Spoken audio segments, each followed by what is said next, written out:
Les journalistes accoucheurs de vérités diverses, pertinents et rusés, sans langue de bois, cultivés, nécessaires pour des journalistes. Les grandes gueules, des personnalités acquises par le travail, ce qui leur donne poids et légitimité à interviewer tout le monde.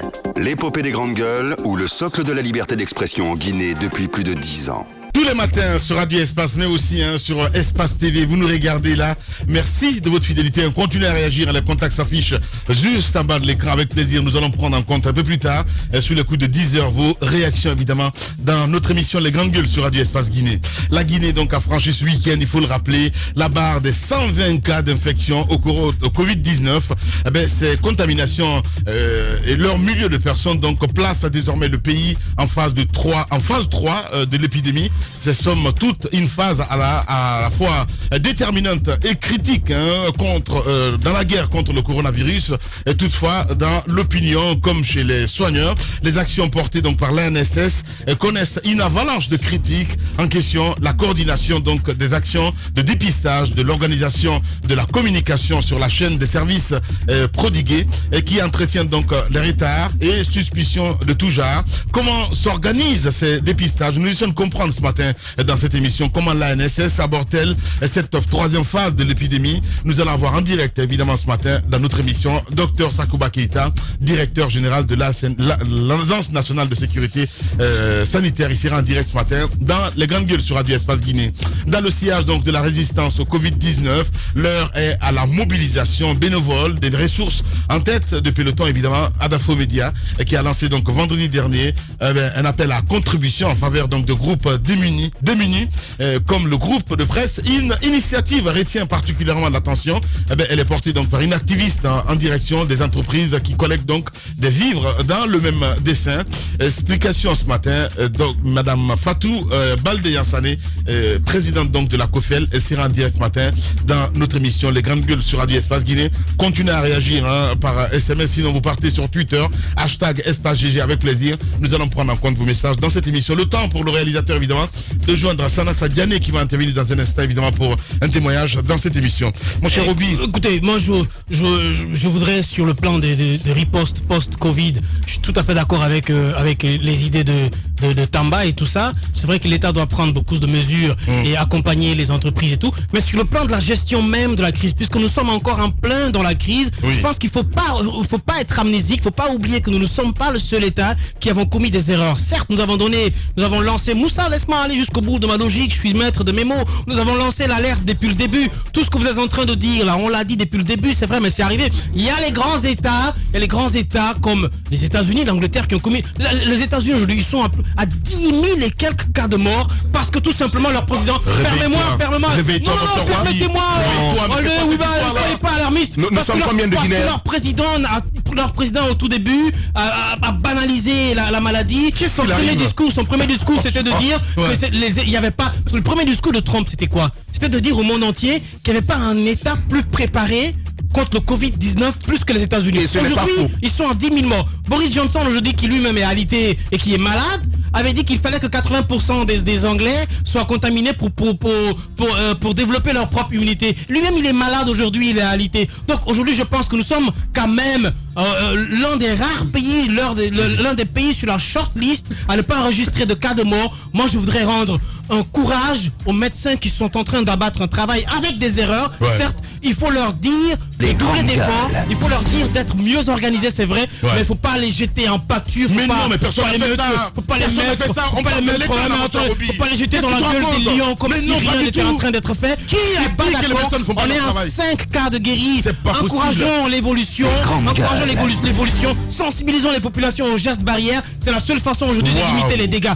L'eau qui est versée est déjà versée. Il faut que les gens prennent le courage de comprendre que ça existe et que leur responsabilité aussi est engagée au-delà de celle de l'État et des médecins. Il faut que les gens apprennent à utiliser les gestes barrières pour freiner la pandémie. Vous êtes dans un pays où on ne peut pas confiner tout le monde. On est en train de parler du Congo, etc. On n'a pas confiné les gens totalement. Il n'y a pas un pays africain aujourd'hui qui a appliqué le plan de confinement comme à l'européenne. Ça n'est pas possible parce que les gens vivent le jour le jour. Non. Les gens vivent le jour le jour. Donc aujourd'hui, tout ce qui peut nous sauver, portez les masques, habituez-vous aux gestes barrières, soyez responsables de votre santé Et l'État, demandons à l'État d'être beaucoup plus responsable et surtout encourageons les médecins. Finalement, ils nous rejoignent, hein. Non, pas du tout. Si. Non, vous êtes vous êtes au sud, vous. Oui, c'est ça.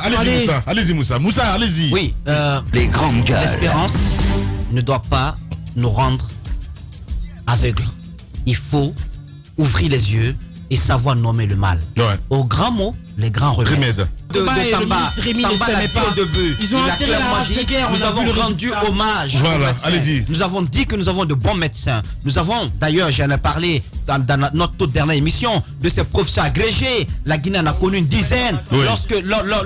Lors de la dernière formation du côté de Kames, la Guinée a des professeurs dans différents domaines. Nous avons demandé dans ce studio que ces personnes soient mises devant, soit mise même au front du combat contre le Covid-19. Alors je vous dis une chose, ce dont il est question aujourd'hui, Roby, tu vas m'écouter pour quelques minutes. S'il te plaît, souffre de l'entendre. Ce dont il est question, c'est quand même de dire une chose. Les États-Unis n'ont pas connu Ebola en 2014. Nous avons connu Ebola. C'est pour ça qu'on a connu Ebola, donc nous étions censés être mieux préparés Justement. à riposter contre le Covid. Mais non, pas que du tout. n'importe quel pays. Je vous dis, nous étions censés être mieux préparés. Ebola a permis de drainer des fonds à tel point que le président de la République est sorti publiquement pour dire Ebola sera une opportunité. Mais cette opportunité, monsieur le chef de l'État, je me pose des questions. Si on pouvait me sortir, juste pour me démentir, 10 pick-up qui ont été donnés au temps d'Ebola, dans la riposte contre Ebola, 10 pick-up, ne serait-ce que 10. 10 pick-up parce que Ebola c'est 2014, nous sommes en 2020. Ça fait moins de 7 ans, c'est 6 ans. Sortez-moi 10 pick-up qui ont été offerts à la Guinée au temps, dans la lutte contre Ebola. Si ça existe. Vous avez distribué tout cela. C'est une gestion calamiteuse. On ne peut pas parler de cela, il faut qu'on en parle. Le fait de ne pas mettre en avant le ministère de la Santé pour que ce ministère puisse bénéficier de toutes les retombées après le Covid-19, ça aussi c'est à noter. Il y a le cas aussi de ces jeunes qui ont lutté contre Ebola, qui ont été stagiaires. Jusqu'à ce jour, ils sont stagiaires. Leur situation n'est pas réglée. Mais ce sont des personnes qui peuvent être amenées à donner un coup de main sérieux à l'Agence nationale de la sécurité sanitaire pour quand même permettre de mieux s'occuper des malades. Ces jeunes-là, leur statut n'est pas également réglé. Je pense que c'est une question à prendre en compte. En tout, on parle des questions économiques. Le président de la République, quand il s'assoit, je veux qu'il regarde un peu les citoyens, qu'il regarde la progression de ce virus et qu'il se pose des questions. La présidence de la République, à ce stade de la pandémie, doit-elle avoir un budget plus conséquent que celui du ministère de la Santé? Je me pose cette question parce qu'il y a des vies qui sont en danger. Est-ce que ce n'est pas le moment de prouver un tout petit peu de, je sais pas moi, de compassion en réduisant son budget, en réduisant le train de vie du palais de la République? Il faut le faire. Mais certains pays l'ont fait. Pourquoi ne pas le faire chez nous? Pour faire quoi? Mettre des fonds au bénéfice. Pour l'instant, je pense que pour les 4 prochains mois, les 5 derniers mois, le ministère de la Santé doit être le ministère le plus doté en budget et que des projets faramineux soient conçus et exécutés. À ce jour, nos ministres ont compris une chose. Le gouvernement a compris une chose. Ils ne peuvent pas prendre le vol pour aller se soigner ailleurs. On vous dit quoi? Monsieur le Président, soignez-vous dans l'hôpital que vous avez construit pour votre peuple en 10 ans. Où est cet hôpital? Mieux équipé, avec des respirateurs, avec toutes les machines qu'il faut, qui répondent bien entendu à cette différente pandémie. Où est cet hôpital? Parce que l'hôpital, ce n'est pas que l'infrastructure. L'hôpital aussi, c'est le contenu, c'est la ressource humaine. Comment tout cela organisé en 10 ans? Est-ce qu'on peut se taguer d'avoir cela? C'est la question que j'en pose. Alors c'est le moment. Même dans le cas, on a utilisé en catastrophe en fait parce que c'est pas fini. On dit qu'on a réquisitionné l'hôtel au Noumou, rien. C'est juste fou. La mine, on dit la bâtisse est jolie, l'infrastructure est belle, mais l'hôpital ce n'est pas que cela. Alors là, pas du tout. Il est temps pour le chef de l'État, il est temps pour nos gouvernants de comprendre qu'à ce stade, il faudrait que tout le train de vie de nos hauts cadres soit réduit et que les fonds soient mis à la disposition du ministère de la Santé. Il faut qu'on ait un hôpital d'élite, un hôpital capable de répondre à toutes sortes de maladies dans ce pays. Même en commençant par un seul hôpital, il faut le faire. Tu peux titrer ça dans mes rêves. Mais j'écoutais le discours du Premier ministre israélien. Vous savez par quoi il a fini? Tellement les mesures qu'il annonçait étaient intenses. Il dit vous pouvez être fiers partout où vous êtes d'être israélien. Parce que vraiment c'est une fierté. Est-ce qu'on peut en dire autant au palais équatorien? Allez-y Tamba. Alors voilà. Au passage, il y a la fièvre Lassa. Alors, merci. Moi je vais dire un peu, je vais peut-être même pousser le bouchon un peu plus loin. que ce que Moussa a fait. On a des départements ministériels inutiles. Au regard de tout ce qui s'est passé pendant cette période-là, on a des départements ministériels inutiles. Il faut les enlever. C'est pas les supprimer totalement, mais les lignes qui leur étaient affectées. C'est pas seulement réduire le train de certaines choses, mais les lignes qui leur étaient affectées, il faut les réorienter vers le ministère de la Santé. Je pense au ministère des droits de l'homme là, où il n'y a jamais eu de droits de l'homme respectés. Prenons son argent, si ça existe, et mettons-le quelque part. Ça, c'est quelque chose qui peut nous servir plus tard. On a suspendu les cultes et les prières dans les mosquées. Vu qu'il n'y a pas de secrétariat général des affaires religieuses, s'il y a encore des fonds, on peut prendre ça, on met ça quelque part en attendant pour soigner les gens. Il y a des départements comme ça. Je pense par exemple au ministère des Travaux publics. Je pense au ministère des Travaux publics. Actuellement, je pense que tout est arrêté. Non, tous les non, pas du tout. Qui n'entrent pas directement dans le non, je parle pas des projets. Le département ne gère pas l'argent des projets, on est bien d'accord. Mais je pense qu'il y a des charges liées au fonctionnement quotidien. Il y a beaucoup de choses qu'on peut tailler et reverser. C'est la même chose pour l'industrie. C'est la même chose pour l'industrie. Et la présidence a déjà parlé de l'industrie. La présidence a déjà parlé de la présidence. Voilà. Inutile de revenir là-dessus. Je parle de ces aspects qu'il n'a pas touché encore une fois. Ce serait intéressant de revenir là-dessus. Tailler sur son propre budget, sur les salaires. On a vu l'exemple ailleurs. C'est important de prendre ça en compte. Moi, j'ai dit, l'État guinéen a passé 10 années à se faire détester des Guinéens. 10 ans à se faire détester. Ça, c'est une occasion en or de se racheter. Les grandes gueules. Mais vu qu'il calcule tout politique, bien. Au moins que cette période, on sache qu'on a un État. Mais partout tu dis je suis Guinéen. C'est le moment de se rendre fier de cela. Regardez. Encore une fois, je le dis encore une fois, il y a certes de bons efforts côté médecine, mais on est encore dépassé simplement du fait de la police d'État qui est resté les bras croisés jusque-là. Il est temps qu'il se réveille. C'est tout ce qu'il y a. Au lendemain de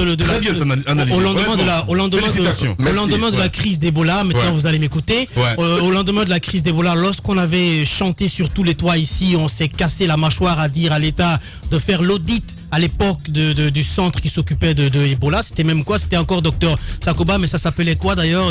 La cellule de contre Ebola là, qui était à la cité chemin de fer, la coordination. Si on avait mené des audits sérieuses de cette coordination, on aurait connu réellement les défaillances de cette coordination. Du point de vue gestion de... Mais il a connu même le président à dire que... Pourquoi tu as du mal à m'écouter? Mais pourquoi tu as du mal à m'écouter? Je vais t'écouter. Vas-y. Écoute-moi. Donc, on aurait connu les défaillances, ne serait-ce que du point de vue de la gestion de la crise, mais du point de vue de la gestion financière de cette coordination. Aujourd'hui, on est rattrapé par tout ce qu'on n'a pas fait depuis ce temps-là. Moussa Moïse parlait des ambulances. C'est maintenant qu'on a essayé, on s'est rendu compte que on avait encore une ambulance garée dans un garage, il fallait chercher la pièce détachée pour venir la rallumer parce que ça faisait encore beaucoup plus de cas, etc. Vous allez au centre de Nongo. Le centre de Nongo a été déplacé du côté de Donka parce que tout simplement la projection des cas de Covid-19 devait exploser. Ça, on le savait parce qu'il y avait déjà des personnes à risque qui étaient dans la nature. Mais à côté de ce centre, il y a un hôpital qui est en train d'être construit depuis le temps de Général Lansana Conté. Vous vous rendez compte qu'il y a un hôpital, il y a un grand hôpital derrière le centre de Nongo. Les grandes gueules. Ah non, mais oui, vous le saviez même pas. Non. Non, c'est pas une école, c'est un hôpital. Détrompe-toi. C'est un hôpital à la base. Cet hôpital-là est en train d'être construit depuis des années. Donc, vous vous rendez compte que, au point de vue où nous sommes à un niveau où l'heure n'est vraiment pas à prendre le fardeau et se mettre sur la tête et encore faire le poids pesant. Nous sommes tombés dans l'huile. On est déjà suffisamment brûlé, on est déjà suffisamment grillé. Je pense qu'il faut chercher à s'en sortir et enlever la muqueuse sur notre peau. Et pour le faire, encore une fois, moi je voudrais continuer à encourager le corps médical, à leur dire de mieux s'organiser, de faire en sorte que les réponses qui sont données soient des réponses beaucoup plus adaptées. Pour le moment, je pense qu'on est un pays, certes, on aurait fait mieux que les autres parce que nous avons connu quand même assez de cas d'épidémie. Ebola en est une école pour nous. Je pense qu'on aurait fait mieux si on l'a pas fait. pourquoi ne pas redoubler d'efforts pour le faire mieux cette fois-ci? Voilà, c'est du Roby sur Radio Espace. Allez, on va revenir dans la deuxième partie. On s'occupera de vos messages. Nous allons joindre également dans notre émission, mesdames et messieurs. Et évidemment, nous allons joindre Dr Sakouba Keita qui va intervenir chez nous. Et bien aussi Fatou Baldé Sané, présidente de la COFEL, et d'autres réactions évidemment sur Radio Espace. Le temps d'une pause, on revient à 10h. Longtemps, j'ai cherché d'où provenait cette force. Cette force qui nous pousse à rentrer dans l'arène. À balayer d'un revers la pression qui nous submerge. Une détermination de fer dans un gant de velours. Écouter, motiver, recadrer, ajuster sans cesse les moindres détails, les petits riens qui transforment les rêves en exploits. Pour certains, cette force vient d'en haut. Pour d'autres, elle vient de l'intérieur. C'est ce qui nous rassemble. Ce langage qui nous unit, ce qui nous permet d'amener une équipe vers le succès, sous les applaudissements de nos fans. J'ai longtemps cherché d'où provenait cette force, et la réponse est une évidence. Adafo Média, l'excellence, la perfection, la précision, la référence de la sous-région. Adafo Média, le futur, vivons-le ensemble. Tous les matins, vous nous regardez aussi à la télévision en direct. Merci à vous qui nous rejoignez du côté d'Abidjan. Vous êtes à Ouagadougou, vous êtes du côté du Mali. Bienvenue si c'est maintenant que vous nous rejoignez, évidemment, dans cette émission Les Grandes Gueules sur Radio Espace Guinée. Il faut le rappeler à la une, la Guinée a franchi donc ce week-end la barre des 120 cas d'infection au Covid-19. Ces contaminations et leur milieu de personnes donc placent désormais donc le pays en phase 3 de l'épidémie. Eh bien, ce sont toutes, en tout cas, une phase à la fois déterminante et critique dans la guerre contre le coronavirus. Toutefois, dans l'opinion, comme chez les soigneurs, il faut le dire, les actions portées par l'ANSS connaissent évidemment une avalanche de critiques en question. La coordination des actions et des dépistages, de l'organisation de la communication sur la chaîne des services prodigués donc qui entretiennent les retards et suspicions de tout genre. Comment s'organisent donc les dépistages? Nous posons cette question ce matin chez les GG. Comment l'ANSS aborde-t-elle cette troisième phase de l'épidémie? Eh bien, il sera en direct ce matin, Dr Sakouba Keita, il faut le rappeler, directeur général de l'Agence nationale de sécurité sanitaire, l'ANSS. Il sera en direct dans notre émission Les GG sur Radio Espace Guinée. Dans le sillage, dans le même sillage, il faut le rappeler, de la résistance au Covid-19, l'heure à la mobilisation bénévole des ressources en tête depuis le temps évidemment Adafo Média qui a lancé donc vendredi dernier un appel à contribution en faveur des groupes démunis, comme le groupe de presse. Donc une initiative aussi retient particulièrement l'attention. Elle est portée par une activiste en direction donc des entreprises qui collectent des vivres dans le même dessin. Nous allons voir Madame Fatou Baldé Sané, donc présidente de la COFEL, et sera en direct ce matin chez les GG sur Radio Espace Guinée. Le temps évidemment de nous intéresser à quelques réactions des auditeurs évidemment sur Twitter entre autres. On va y aller si vous le voulez bien. Alassane Diallo, l'homme de nuit, Lamine Sidibé, Steve Le Guinéen Camara à la réalisation ce matin du côté de la régie. Comme vous voulez, nous partons avec Ibrahim Assorisso qui nous écrit ce matin. Bonjour les grandes gueules, bonjour. J'ai une pensée, il veut dire, une pensée profonde à vos confrères qui ont été testé positif de Covid-19. Je souhaite qu'il y ait plus de peur que de mal, mes chers. Pour vous dire la vérité, je suis inquiet de cette situation pour le peuple de Guinée. C'est Ibrahim Assorisso qui nous envoie ce message. On reste dans le sillage avec Soto Trans, Junior Berg aussi qui nous écrit. Bonjour les grandes gueules. Salut. Dites à Tamba que tout ce que ces prédateurs peuvent nous proposer, c'est l'enfer. Tamba, ce gouvernement est incapable, je vais le dire, de diminuer le prix de l'essence. Voilà, c'est bien cela. Je sais de m'efforcer vraiment à lire, mon cher Steve, tu ne me donnes pas vraiment de la facilité. Donc, 3 000 milliards pour nous, ça ne fait rien. C'est Junior Berg, les vrais gens qui s'expriment dans cette émission. Nous restons dans le sillage avec Lucien Blémou aussi qui nous écrit. Dans la voix de la mine ce matin, on sent l'amertume, mais aussi le courage et l'optimisme. Dites aux détracteurs qu'on ne se moque pas de son voisin qui se noie quand on est encore au bord du fleuve. Respectons les gestes barrières. Le Covid-19 est l'affaire de tous. #espace GG. On reste toujours dans le sillage avec Soto Trans. C'est Mamadou Diambari qui nous écrit. Bonjour les grandes gueules. Aujourd'hui, je pense à Madame So, Moussa Yoruba, Aboubakar Diallo, Mohamed Mara Et à toutes ces personnes atteintes donc de ce virus grippal, Allah nous sauve, #espace GG. Mouktar Kroma aussi qui nous écrit: bonjour les grandes gueules, je partage toute ma solidarité à tous les malades du Covid-19, particulièrement ceux de la radio Espace. La NSS doit être assez professionnelle pour lever donc le doute sur leur manière de dépister, pour que ça commence à être, parce que ça commence à être compliqué. Lavons-nous les mains. C'est un auditeur qui nous envoie ce message. On reste dans le sillage avec Noumou cette fois-ci, mon cher Steve, qui nous écrit: bonjour Lerline Guirassi, bonjour à toute l'équipe. Nos pensées évidemment à vos collègues malades et à toutes les autres personnes qui sont touchées par ce virus. Continuez à prier Dieu pour qu'il nous protège. Avec cette façon de faire de nos dirigeants, nous sommes mal barrés. #espace GG. Nous partons maintenant du côté de la Turquie, évidemment, avec le tonutri, un peuple frustré qui nous écrit: bonjour les grandes gueules. D'entrée de jeu, je souhaite un bon rétablissement donc à tous les malades atteints de Covid-19. L'État guinéen doit seulement accompagner la lutte contre cette menace, sinon c'est imperfection seulement. Il y en a partout. Obéissons donc aux règles de prévention, c'est bien sûr le tonutриant, peuple frustré qui nous envoie ce message. On reste avec Ramadan aussi qui nous écrit: bonjour les grandes gueules, bonjour à toute l'équipe, je suis ravi que vous reveniez pour nous éclairer sur ce qui se passe.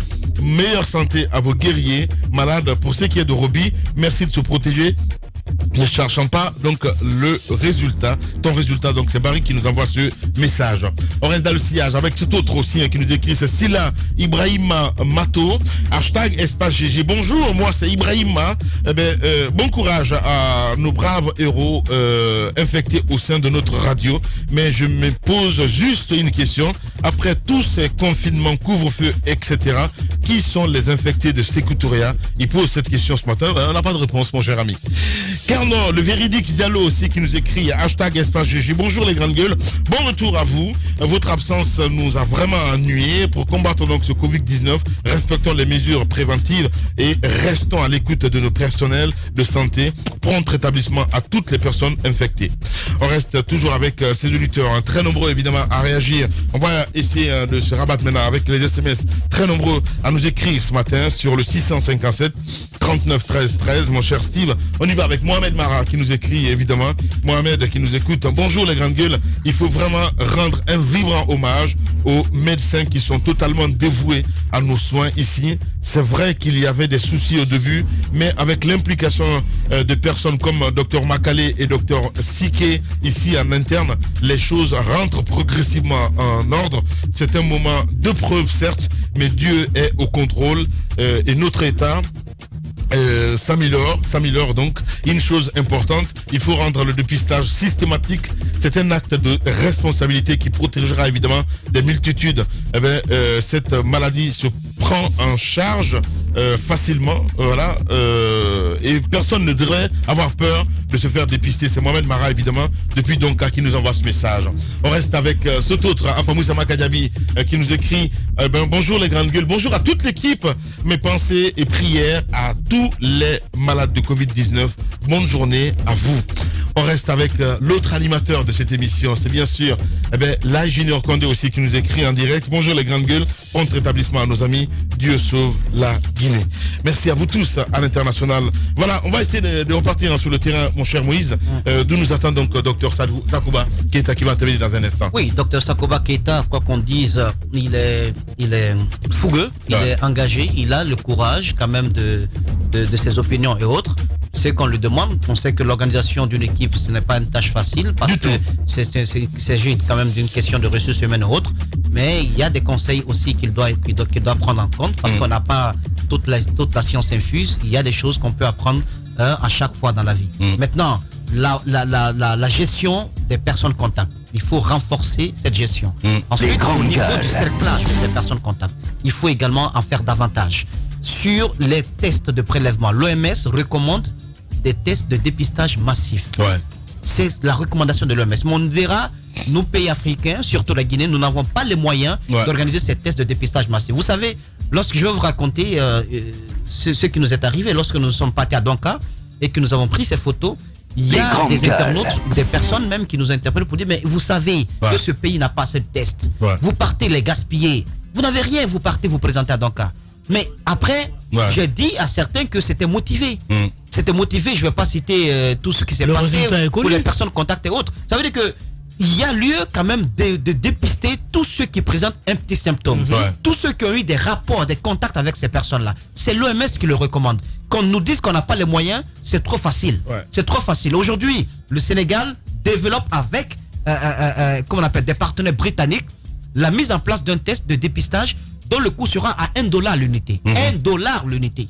On peut faire quelque chose dans notre pays. C'est aussi le moment de se poser des questions sur ce qu'a été notre système de recherche scientifique durant les 20 dernières années. Justement, qu'est-ce qu'on a recherché? C'est juste incroyable, quoi. Honnêtement, c'est une très bonne question. Ben oui. Vous savez, le ministère de l'enseignement supérieur...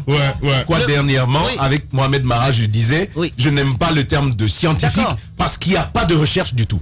Le ministère de l'enseignement supérieur et de la recherche scientifique. Je pense qu'au niveau de la recherche scientifique, j'apprenais que il n'y avait pas de dotation, les fonds étaient quasi inexistants et que les chercheurs, même lorsque les laboratoires sont rattachés, comme c'est le cas du professeur, de l'éminent professeur, parce qu'il est jeune, mais il maîtrise son domaine, lorsqu'il parle, vous sentez qu'il est dans son élément. Je parle de professeur Touré. Alors, toutes ces personnes-là, je pense, n'ont pas bénéficié de l'appui qu'il fallait pour pouvoir développer la recherche au sein de nos institutions d'enseignement supérieur. Il n'y a pas de recherche en Guinée. Il n'y en a pas. Ni pour l'enseignement moderne, occidental, ni pour les tradithérapeutes. Alors qu'au ministère même de la santé et de l'hygiène publique, il y a un département qui s'occupe de la valorisation des plantes médicinales, en tout cas qui s'occupe des tradithérapeutes. Il faut aussi les écouter. Il faut aussi les écouter, il faut aussi les entendre. Le Burkina en train de faire l'expérience en amenant ces praticiens à faire valoir un peu leur recherche auprès par exemple du Moronaba. Il faut également qu'on écoute nos praticiens ici. Pour ceux qui sont sérieux, ça ne coûte absolument rien. On ne va pas se servir de leur recherche pour les inoculer à un patient, mais on pourra faire des examens pour vérifier si vraiment ces recherches ont pu aboutir à quelque chose de concluant. Donc il faut une organisation un peu plus large de cette réponse. Parce que je vous dis une chose, après Ebola, notre système de santé n'aurait pas dû être ce qu'il est aujourd'hui. Après le Covid-19, après le Covid-19, si le ministère de la Santé n'est pas mieux doté que tous les ministères je parle des pays environnants comme la Guinée-Bissau, de la Sierra Leone, ça veut simplement dire que la santé des citoyens n'est pas du tout une préoccupation de le gouvernement. Parce qu'on n'aurait pas dû être comme ça. Encore une fois, j'exige du gouvernement la construction d'un hôpital d'élite public qui pourra faire face à toutes les maladies connues. Mettre fin aux évacuations sanitaires, parce que le centre de diagnostic de la Caisse nationale de sécurité sociale, c'est une belle œuvre, mais ça diagnostique, ça ne soigne pas. Ça ne soigne pas. Il faut un hôpital d'élite qui pourra faire face à toutes ces questions de maladies. Si on n'a pas cela, Monsieur le Président, le Covid-19 vous a prouvé que vous ne vivrez que de ce que vous avez réalisé pour votre peuple. C'est-à-dire quoi exactement? Absolument pas grand-chose. Bien. Voilà. Mais quand on se rappelle, en 1982, quand la Guinée a été frappée par la fièvre Lassa, il y a eu des gens qui ont riposté, absolument, cher ami. Donc, je pense qu'à un moment... C'était du côté de Kindia. De Kindia, entre autres. C'était du côté de Kindia. Voilà. On parle de Dr Sarah Daraba, qui est pharmacienne, qui peut intervenir, entre autres. C'est une fièvre qui est revenue. Hein. Il y a un cas. Hein. Ouais. Ce sont des médecins comme ça, jeunes à l'époque, qui ont servi, qui ont d'ailleurs été formés, parce qu'on posait la question, où sont passés nos médecins qui ont été formés du côté de Cuba. De Cuba. On faisait la chloroquine. On faisait la chloroquine du côté de Sérédo. On faisait beaucoup d'autres choses, Roby. La quinine. On faisait de la quinine. Oui, absolument. Alors, ce que je dis, c'est que on avait de ces médecins. Vous avez vu, dernièrement, la France a dû faire appel. Il y a eu cette volonté d'accompagner l'État français qui a reçu des médecins cubains pour venir l'aider à faire face au Covid-19.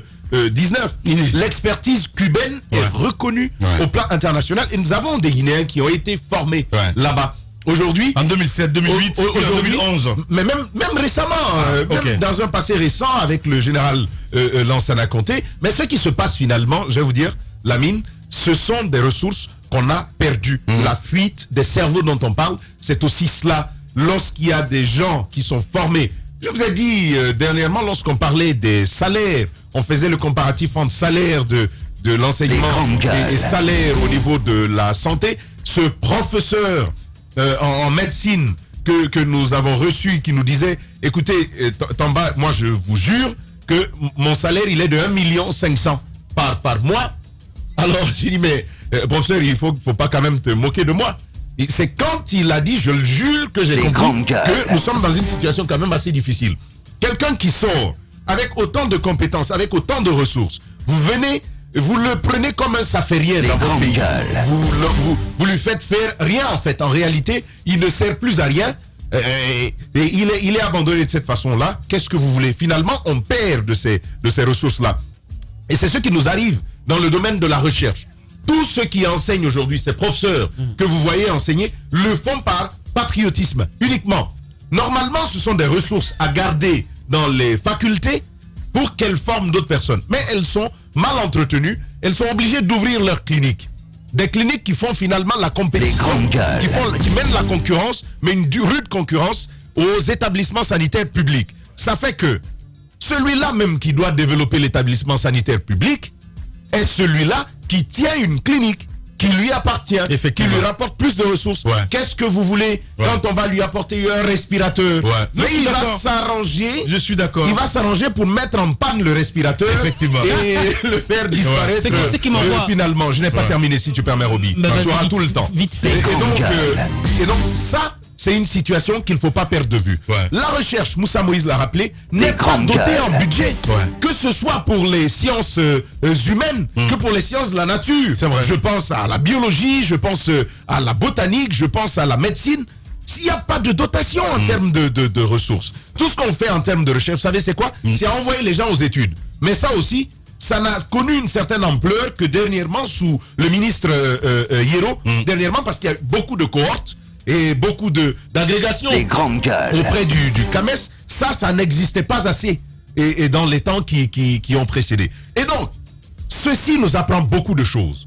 Premièrement, qu'il faut apprendre à capitaliser sur les crises. Le président de la République a dit que Ebola était une opportunité.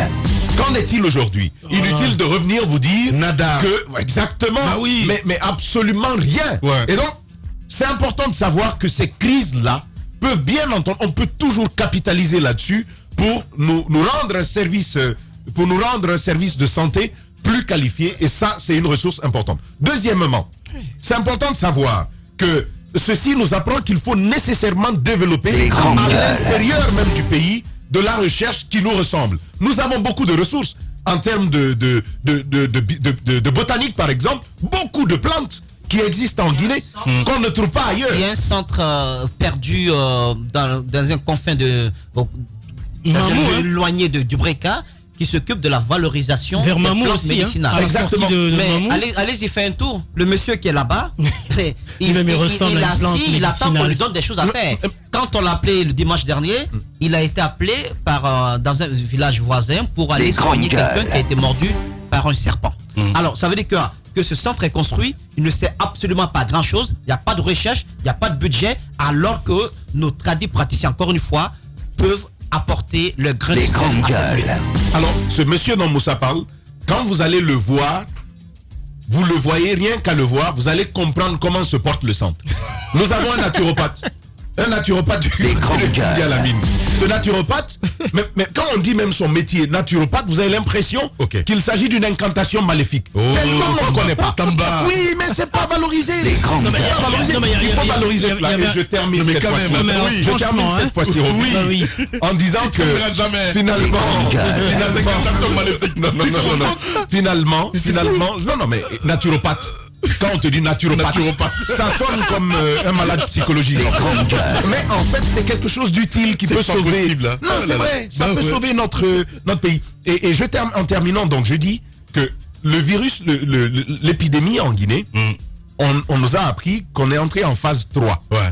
La phase 3, c'est la phase des infections communautaires. On ne dira plus, ça vient de la France. Très très souvent, c'est devenu local. C'est devenu local. Les infections sont locales. Et dernièrement, j'étais à comment ça s'appelle là-bas, là où ils vendent le poisson là, à Bonfi. La mine, Mais il faut voir la promiscuité là-bas. Là-bas, les foules sont compactes, elles sont denses. Tu ne peux... Non, tu peux pas, c'est comme un mur. Bien. On est rempli comme ça. On ne s'inquiète pas, il n'y a pas de masque du tout. Et c'est pourquoi le dernier mot que je dis, c'est celui de Moussa Moïse. Il faut aller au masque. Que ça devienne obligatoire. Comment, pour chaque Guinéen, il faut aller au masque. Et on peut y aller lorsqu'on va arrêter comment ça s'appelle spéculer sur les prix. Oui. Et d'ailleurs, il y a cette astuce, mais précieuse, de l'université de Stockholm, où c'est une étude qui a été menée pour prouver en réalité que le masque fait maison par des couturiers, par des couturières, c'est un masque efficace. Au moins, ça va protéger les autres de vous si vous avez l'épidémie. Et l'avantage avec ça, c'est que vous pouvez en avoir plusieurs à très moindre coût et les laver plusieurs fois. Lorsque c'est sale, vous les lavez et vous en remettez en autre. Je pense qu'il faut promouvoir ce masque fait guinéen parce que c'est ce qui est à notre portée et ça va faire la différence dans le cadre des infections. Ce qui m'amène d'ailleurs à lancer un sacré coup de gueule contre les pharmaciens de notre pays, parce que j'ai pas compris que nous sommes rentrés dans une phase de crise Covid-19 où on vous dit que même vos enfants, vous êtes un pharmacien, vous êtes tenancier, vous avez une pharmacie, mais vous spéculez, vous explosez les prix de la chloroquine de 10 000 francs à 250 000. Vous explosez les prix du gel hydroalcoolique désinfectant de 50 000 francs ou je ne sais même pas, de 20 à 30 000 à 180 000. Et vous explosez les paquets de masques banals, de masques banals. Le gel de 350 millilitres passé à 250 000 francs guinéens. Exactement. Vous explosez le prix. Ils n'ont pas le cœur. Vous explosez le prix des masques qu'on ne voyait même pas, qu'on utilisait à peine. Vous les explosez le carton à près de 700 000 francs guinéens. Et comme ça, vous contribuez à rendre la situation beaucoup plus difficile. Et vous êtes assis dans votre pharmacie, vous pensez vous faire de l'argent, mais le danger que vous ne mesurez pas, c'est que votre enfant à la maison est en contact avec les voisins. Le voisin n'a pas les moyens de s'acheter les masques, le voisin n'a pas les moyens de s'acheter le gel, le voisin n'a pas les moyens de se procurer tout ce qu'il faut pour te protéger. Je pense qu'aujourd'hui, le Guinéen est allé à un niveau où on a l'impression qu'on est sans cœur. On veut faire de la rançon partout. On est devenu comme des vampires. Des vampires, tu sais. Ouais. Quand on aime spéculer sur le malheur des autres. Je pense que les pharmaciens, cette fois-ci, ont donné une très mauvaise image de leur corporation. Parce que dès lors qu'on a dit que le professeur Raoul avait une belle théorie sur la chloroquine, hop, le lendemain, la chloroquine qu'on ne consommait même pas est partie de 10 000 francs à 250 000 francs guinéens. C'est pas possible. Mais justement, dès lors qu'on a fait la sensibilisation. Le docteur doit s'expliquer quand même. Permettez-moi de dès lors qu'on a dit ah mais il faut se laver la main continuellement à l'eau de javel, etc. Et tout d'un coup les prix d'eau de javel et d'alcool et tout ça a explosé à plus de 1000% des prix. Le gel hydroalcoolique, on ne comprend rien dans ce pays. Je pense que le Guinéen est devenu très méchant et les pharmaciens, franchement, cette fois-ci, ils ont été très démoniaques. Eh ben oui, ça tu peux le dire, Roby. Vous êtes chez les GG.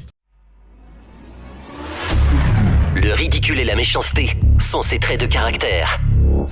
La haine est un poison mortel dont beaucoup se nourrissent pour vivre.